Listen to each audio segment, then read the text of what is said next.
Ngayon ay 2023 at malapit nang mag-2024. Pero bakit parang hindi pa rin lumilipad ang AM5 platform ni AMD? Sa tingin mo, bakit? Pag-uusapan natin ngayon kung bakit hirap tawirin ng AMD ang kasam o bangin para mag-mainstream ang platform nila na AM5. Or sa madaling sabi, ay bakit hindi go-to ang pagbibuild ng PC sa AM5 platform. Let's go! Magbalik tanaw muna tayo. Noong September 2022, inilunsad ng AMD ang kanilang latest AM5 platform para suportahan ang kanilang bagong linya ng processors na Ryzen 7000 series. Ito ay may support sa mabilis na DDR5 memory and PCIe 5.0 components. Pero yun nga lang, pagkasampahan mo yung 7000 series, kailangan ng bagong AM5 motherboard. Tulad nitong Asus TUF Gaming B650M Plus Wi-Fi motherboard. AM5 platform nito na may 12 plus 2 power stages with 60 amps per phase rating, tapos may naglalakihang VRM heatsinks para iwas throttling. Teka, ba't parang bigla akong naka-hype? Balik tayo sa dapat pag-usapan. Yung major reason kaya nag-i-struggle sila for mainstream adoption is most probably, but at the same time, absolutely, is mataas ang presyuhan nito. Di ba? Kasi hindi ka lang bibili ng bagong CPU. Kailangan mo din ng bagong RAM, tsaka motherboard na tulad nga nitong Asus TUF Gaming B650M Plus Wi-Fi na may presyo na nasa bandang 12,000. Pero may attractive na black PCB na may gray metallic texturing sa kanyang heatsinks. Malinis at professional looking ang kanyang style.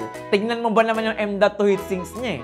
High quality feel na agad. Tapos integrated na rin yung I/O cover niya sa likod. Hype ka talaga, Jonic. Balik tayo sa usapan natin. Dahil nga sa mga sinabi ko na yon, dodoble ang magiging total build cost mo compared sa mag-build ka sa AM4 platform nila. Medyo mahirap ma-justify yung ganitong premium prices sa panahon ng inflation, lalo na para sa kalamihan ng mainstream buyers and gamers. Yung sumunod na rason ay na Juan Carlos tayong mga budget-focused shoppers. Oh, di ba? Nakakatut! Gustong mag-upgrade sa AM5 at kami naiwan mo sa AM4. AM4.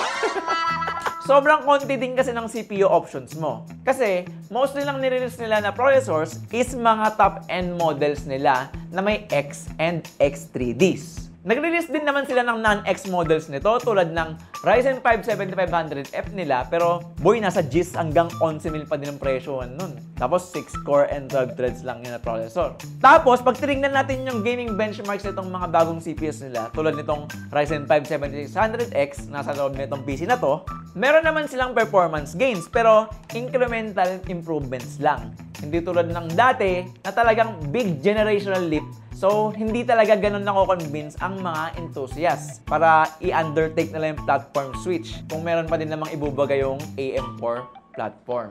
Di ba pricey na nga yung DDR5 memory tsaka yung motherboard? While it is true na contender ang 7000 series CPUs sa fastest gaming processors in the world, sila din ay contender sa hottest gaming processors in the world. As in, itong Ryzen 5 7600X nila ay walang included na thermal solution. So, kailangan mo ng premium na CPU cooler tulad nitong Asus TUF Gaming LC240 ARGB. Pero bitin pa din talaga to. Siguro 360mm na yung kunin nyo kasi nagna 95 degrees Celsius pa din to sa Cinebench R23. Nakilala natin ang AMD na may long upgrade path. Pero nung nilaunch nila ang AM5, sinabi nila na isusupport lang nila ang bagong platform na to until 2025 plus. So, parang 3-year lang ang ikabubuhay nito. Pero, buti na lang, in-extend nila ito recently hanggang 2026. And it will support yung next processors nila na Ryzen 8000 series CPUs or yung Zen 5 CPUs nila. Magandang galawan yun para sa kanila kasi kaya nagkakaroon ng hesitation ang mga buyers na mag-invest sa bagong platform nila dahil hindi sila sure kung makakapag-upgrade pa ba sila ng CPU sa mga susunod na taon. Tulad ng mga users na nag-upgrade galing Athlon tapos bibili sila ng Ryzen 3 or Ryzen 5. Minsan pa nga nag-upgrade sila ng hanggang X3D na CPUs. Itong gaming PC nga pala na to ay nasa around 90k pesos lahat-lahat. Meron itong Ryzen 5 7600X na may 6 cores and 12 threads. It only supports DDR5 system memory type tulad ng Kingston Fury Disk RGB 32GB DDR5 6000MHz AMD Expo certified. Parehas naman supported ng CPU at nitong Asus TUF Gaming B650M Plus Wi-Fi ang PCI Express 5.0 for future GPU or storage. Pero Kingston NV2 1TB Gen 4 SSD lang muna ang nakasalpak dito.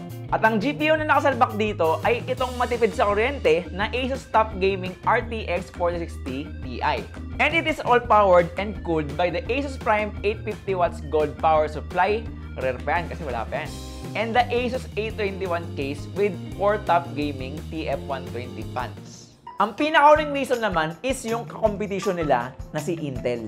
Competitive kasi ang performance ng 12 Gen, 13 Gen, and 14 Gen CPUs nila. Tapos may support pa sa DDR4 and DDR5 memories. Kaya mas nagiging attractive itong option para sa mga buyers. Kaya ang suggestion ko lang is bakit hindi nyo rin bigyan ng support for DDR4 memory ang AM5 platform para naman makabawas ng bagong component na kailangan bilhin para makasampa na tayo sa AM5 platform nyo, di ba? Minsan nga may issue pa sa compatibility ng DDR5 RAM eh. Kaya dapat pag bibili kayo ng RAM for AM5, make sure nyo na AMD Expo certified yung bibili nyo na RAM.